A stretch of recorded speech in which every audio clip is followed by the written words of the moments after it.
శంఖారావము 7th chapter అయిన విజ్ఞాన యోగంలో మనం ఇప్పుడు 24వ శ్లోకం చదువుకోబోతున్నాము. మన రికార్డింగ్ నెంబర్లో ఇది 60వ నెంబర్, 60 అన్నమాట. 60th number. ఇక్కడ ఏం చెప్తున్నారంటే, నేను అను పదమును అందరును వాడుచుందురు, అందరూ ఒకే అర్థమున వాడరు, ఎవరి అర్థము వారిది. ఈ దేహమున ఎక్కడెక్కడ ఏ ఏ కక్ష్యలో నిలబడి మాట్లాడుచున్నాడో వాడా కక్ష్యను నేను అను పదముతో వ్యవహరించును. నేను లేవలేను అని రోగి పలికినప్పుడు నేను అను పదమునకు దేహము అని అర్థము. నేను బజారుకు వెళ్ళుచున్నాను అన్నప్పుడు నేనను పదమునకు మనస్సు, దానితో కూడిన బజారు అభిప్రాయములు, తాను ధరించిన దుస్తులు, కళ్ళజోడు, జేబులోని వస్తువులు, చెప్పులు వగైరాల మొత్తము అని అర్థము. భోజనము చేసిన వెనుక నేను పోయి వచ్చేదను అన్నచో దేహము, తిన్న భోజనము మొత్తము అని అర్థము. ఇన్నిటినీ వదలి నేను అను పదమునకు అర్థమేమి అని ఆలోచించినచో నేనను అభిప్రాయమని తప్ప వేరేమియూ అర్థము కాదు. ఈ అభిప్రాయము మనస్సున కలుగుచున్నది కనుక కొందరు నేనను పదమును మనస్సునకు పర్యాయముగా వాడుచుందురు. కానీ నేనను అభిప్రాయము మనస్సున తేలుచున్నదే గాని అదే మనస్సు కాదు. నీటియందు పైభాగమున మంచుగడ్డ తేలుచుండగా దానిని నీటికన్నా వేరుగా గుర్తించినట్లు కొందరు నేనను పదార్థమును గుర్తింతురు. అప్పుడది ఒక కేంద్రముగా ప్రత్యక్షమై దాని చుట్టూను మిగిలిన అభిప్రాయములు సర్దుకొనును. ఈ సర్దుకొను వానిలో చుట్టములు, పక్కములు, భార్య, ఆస్తిపాస్తులు మొదలగు కార్యకలాపముల వ్యవహారములన్నీయూ ఉండును. అందరిని గూర్చిన ప్రతిబింబములు ఆశ్రయించుకొని ఉండును. కానీ అందరును వారి వారి స్వభావములతో ఉండక తన స్వభావములోని ఆకులతో చాపలల్లినట్లు అల్లుకొని ఉందురు. కలలోని వ్యక్తుల వలె వీరందరూ తన చేత చేయబడిన పొగబొమ్మలై ఉందురు. ఇన్నిటికి కేంద్రముగా నేను అను బిందువు ఉండును. ఇట్టి స్థితిలో నేనను పదమునకు అహంకారమని అర్థము. ఇంతవరకు చెప్పబడిన నేనులన్నీయు వ్యక్తములు. ఒకే వ్యక్తిలో ఉన్న వ్యక్తులు ఇట్లు ప్రతి వ్యక్తిలోనూ కనీసము కొన్ని వేల నేనులు ఉండును. తడవకొక నేను చొప్పున సమయానుకూలముగా పనిచేయుచుండును. సన్నివేశములు జరుగును, కథ మాత్రము తెగసాగుచుండును. సుఖమును గూర్చిన అభిప్రాయములు లక్షలుండును, సుఖముండదు. జీవితము శరవేగముగా సాగుచుండును. నిలబడుటకు తీరుబడి ఉండదు. అన్నయూ అవసరమైన పనులే. స్థాయి చిక్కక శరీరమును పిచ్చివాని వలె త్రిప్పుచుండును. పవిత్రమైన ఆదర్శములు, ఆశయములు ఉండును. అందేదియూ తాను కాదు. తాను కేంద్రముగా అన్నీయూ తన చుట్టూను తిరుగుచూ వెక్కిరించుచుండును. ఇందు ఆశలు, చుట్టరికములు, ఆస్తిపాస్తుల అభిప్రాయములే కాక వేదములు, శాస్త్రములు, పుణ్యకర్మలు, దేవుడు, మోక్షము కూడా ఉండును. కానీ అన్నీయూ వడ్డించిన విస్తరికి తీసిన ఫోటోల వంటివి. దేనితోనూ సంతర్పణ జరుగదు. ఆకలి దప్పులు ఎక్కువగునే కానీ తీరవు.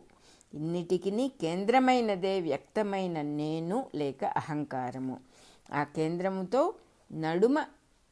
ఆ కేంద్రముతో నడుచు జీవితమే సంసార బంధము అనబడును. ఇందు అన్నిటితో బాటు భక్తి వైరాగ్యముల యొక్క ఫోటోలు కూడా ఉండును. ఇంతవరకు వర్ణించినదంతయు వ్యక్తమైన నేను అనబడు వ్యక్తి యొక్క వైభవము. 24వ శ్లోకం అయిపోయింది.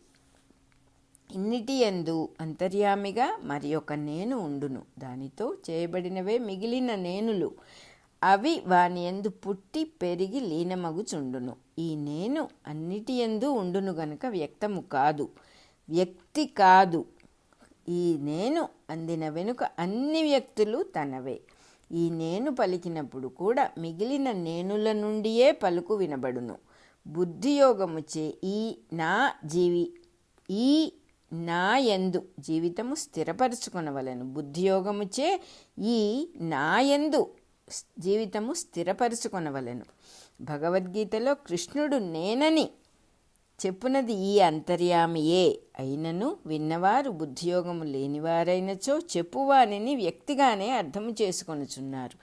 ఆది అంతము లేని అంతర్యామిని వినలేకున్నారు. అయినను ఈ అంతర్యామి కన్నా మరి ఒకటి ఎన్నడూనూ లేదు. ఈ అంతర్యామి సూటిగా వెలుపలికెన్నడూనూ ప్రకాశింపదు. ఆకారములతో, పేర్లతో, గుణములతో ప్రకాశించును. ఒకరికొకరుగా కనిపించును. తనకు వారేమగుదురో తెలియను గాని అందరిలోనూ చుట్టమగు తాను తెలియడు. ఇట్లు పేర్లు, చుట్టరికములు మొదలగు వానితో ప్రకాశించుటనే యోగమాయ అందురు. దానితో చూచువాడుగా అహంకారం ఏర్పడును. మనస్సు అను తెరపై చూడదలచుకొనిన సత్యము ప్రతిబింబించునే కానీ చూడవలసినది ప్రతిబింబింపదు. ఇట్టి స్థితిని మోహము అందురు. అది కలవాడు మూఢుడు లేక జీవి అనబడును. ఇన్నిటియందు నిండి ఉన్నవాడు అవ్యక్తమైన నేను. జనన మరణాదులు లేని అట్టి నన్ను లోకము తెలుసుకొనుటలేదు అని కృష్ణుడు చెప్పుచున్నాడు.